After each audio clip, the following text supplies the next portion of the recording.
Bonjour, quel magnifique paysage aujourd'hui. Vous voyez derrière moi ce splendide château. Et puis un château pourquoi? Parce qu'aujourd'hui nous fêtons la solennité du Christ, roi de l'univers. Cette royauté que bien souvent dans le monde on a déformée. Pourquoi? Parce que le roi c'était une personne puissante qui avait des sujets, alors qu'en fait la seule couronne qu'aura portée le Christ fut une couronne d'épines. Il nous a montré justement un abaissement. Et aujourd'hui, en terminant ce temps ordinaire, parce que dimanche prochain, nous allons commencer de rentrer dans le temps de l'Avent, qui devrait préparer notre cœur à un événement heureux, à une naissance, à une renaissance pour chacun et chacune des baptisés, eh bien aujourd'hui, les textes de ce dimanche nous invitent tout d'abord dans la première lecture du livre d'Ézéchiel à voir cette image du roi berger, du roi qui va rassembler, du roi qui va soigner, qui va nourrir, qui va aller chercher la brebis perdue, et puis ensuite, bien entendu, qu'il attendra du fruit, qu'il attendra un résultat. Vous savez, il y a toujours un investissement à donner, mais un amour n'est jamais un sens unique. Et le Seigneur attend un retour d'amour. Alors c'est vrai qu'aujourd'hui on dira, mais cette royauté, nous n'avons pas à y participer, mais par notre baptême, nous devenons prêtres, prophètes et rois en puissance, parce que nous participons au baptême du Christ. Donc nous sommes toujours le roi de quelqu'un, et c'est important aujourd'hui de se le redire. Dans la lettre de Saint Paul aux Corinthiens, Saint Paul va dire justement que le Christ, par son sacrifice, a racheté la nature humaine, il l'a réhabilitée dans sa grâce, il a ouvert dans le fond à nouveau la porte des cieux qui était bouchée depuis, on peut dire, le péché originel. La faute est venue par la nature humaine et donc le Christ l'a épousée pour la racheter. Et il a montré justement quel était le type de royauté qu'il souhaitait sur terre. Et aujourd'hui, c'est vrai que ce splendide château, eh bien, j'imagine que le Christ ne l'aurait jamais occupé parce qu'il serait parti de ce château pour s'occuper du plus faible, pour s'occuper du marginal, pour s'occuper de celui qui était pauvre, sans abri et qui était rejeté. Et l'évangile de Saint Matthieu va revenir sur un sujet récurrent, c'est le sujet du retour du Christ dans sa gloire, de la parousie, du jugement dernier, où on voit le Christ imagé sur un trône avec des anges.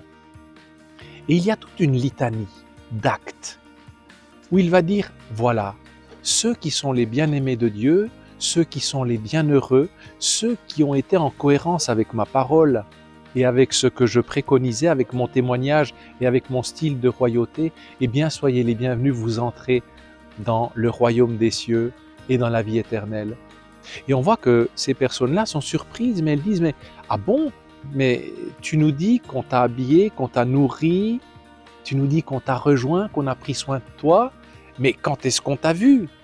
Mais dans notre vie aussi, on se dit, on aimerait voir le Christ, mais on ne le voit plus, on ne sent plus sa présence. Beaucoup disent ça. Et on ne sait plus vers qui agir pour porter nous-mêmes cette royauté de notre baptême. Et il va dire quelque chose d'extraordinaire, chaque fois que vous l'avez fait au plus petit de vos frères, c'est à moi que vous l'avez fait. Chaque fois que vous l'avez fait. Ça devrait nous interpeller aujourd'hui de dire, mais on ne sait plus qui aider. Mais lorsqu'on aide une personne qui a besoin, qui est dans un état de faiblesse, qui est dans la tristesse, qui est dans l'isolement, qui est dans la maladie, qui est dans le rejet, c'est le Christ. C'est le Christ. C'est lui dont on prend soin. Et soyons sûrs qu'à la fin du monde, tous ces actes-là ne seront pas oubliés. C'est important de se le dire. Et puis il y a bien sûr le pendant négatif. Tous ceux qui n'ont pas souhaité aider, tous ceux qui n'ont pas relevé, tous ceux qui ont sans arrêt pris plutôt la position de châtelains, d'habiter dans des châteaux, d'être des puissants, d'avoir des serviteurs, d'avoir une cour, d'avoir des prérogatives, d'avoir une position sociale élevée, de regarder des fois le pauvre en se pinçant le nez. Eh bien ceux-là ont failli à la mission et à la royauté que le Christ, roi de l'univers, nous propose. Ceux-là ont rejeté la parole de Dieu, ceux-là n'ont pas vu le Christ dans la faiblesse, dans la petitesse, dans le miséreux. Et ceux-là finissent dans le malheur, dans le tourment éternel. Aujourd'hui, bien des prédicateurs vont seulement nous parler de cette magnifique royauté, de tous ceux qui vont rejoindre le Seigneur à la fin. de tous ceux qui vont rentrer dans le royaume des cieux, mais peu vous diront qu'il y a le pendant de celui qui n'a pas agi, de celui qui n'a pas aimé, de celui qui n'a pas aidé. Et le pendant, c'est l'enfer éternel. Mais comme ça fait peur, on n'en parle pas. Eh bien aujourd'hui, justement, si beaucoup de personnes ne craignent plus la parole de Dieu, si beaucoup de personnes désertent les églises, c'est parce que justement, elles ne sentent plus la présence et l'exigence de la parole de Dieu dans leur vie. Aujourd'hui, redisons la beauté de suivre le Christ, roi de l'univers, dans son apostolat aux plus pauvres. Aujourd'hui, voulez-vous porter une couronne d'or, de bijoux et de diamants, ou une couronne d'épines? Le choix est très vite fait pour le Christ. Mais nous savons aujourd'hui que la couronne d'épines est difficile à porter, surtout dans une période où l'Église elle-même est persécutée et où beaucoup d'agents pastoraux, où beaucoup de prêtres, d'évêques, parfois sont dans une attitude de courber l'échine devant la société, devant l'idéologie humaine, parce qu'ils ne veulent pas porter la couronne d'épines. Ils préfèrent être portés au nu en disant que l'on répond à des aspirations purement humaines. Mais en répondant à des aspirations humaines, en répondant à un concept humain, à une bienveillance de la pensée unique, eh bien, on refuse la couronne d'épines.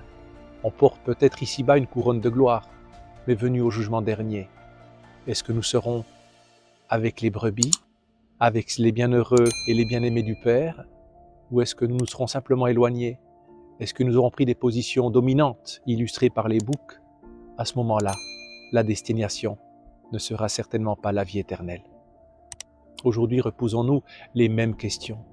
Quelle royauté j'incarne? Quelle royauté je désire dans notre monde, pour notre monde et pour notre Église? Que celui qui a des oreilles entende. À très bientôt.